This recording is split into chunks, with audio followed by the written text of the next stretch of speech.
Hi everyone, welcome back again.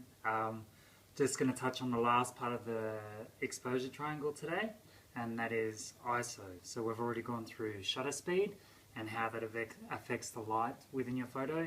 A quicker shutter speed letting in less light, and a slower shutter speed allowing more light to come into the photo and allowing you to capture shots of lightning and waterfalls and that type of effect, whereas the quick shutter speed helps you capture sporting movements where the movement's still.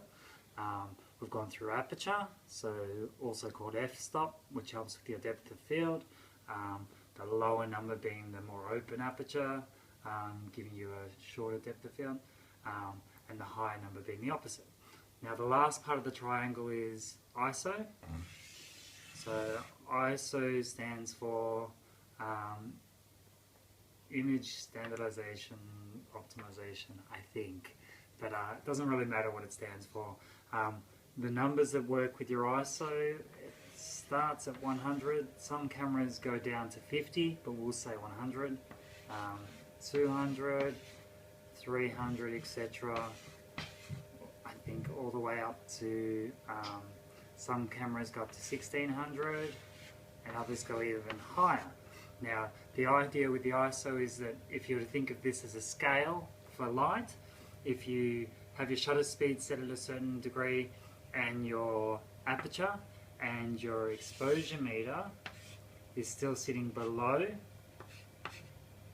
zero, that means you need more light into your shot.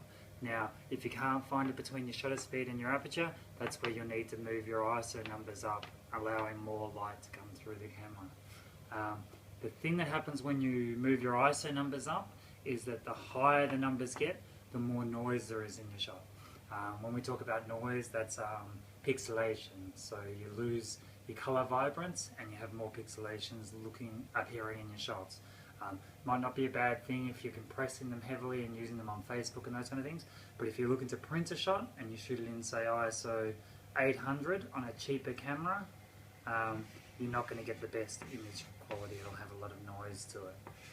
Having said that, the more expensive cameras you can shoot with much higher ISO levels and you're still going to get a great quality print, but for the hackers, I guess, and the people starting out with the cheaper cameras, you ideally would love to have your ISO around that 100 mark wherever you shoot. Now there might be times where you're indoors at, say, a wedding or something like that. You need to have your shutter speed quite quick, so not letting in too much light. You have your aperture closed down and you're not getting enough light through that. You might have to dial your ISO up. So again, like I say, it's like a scale.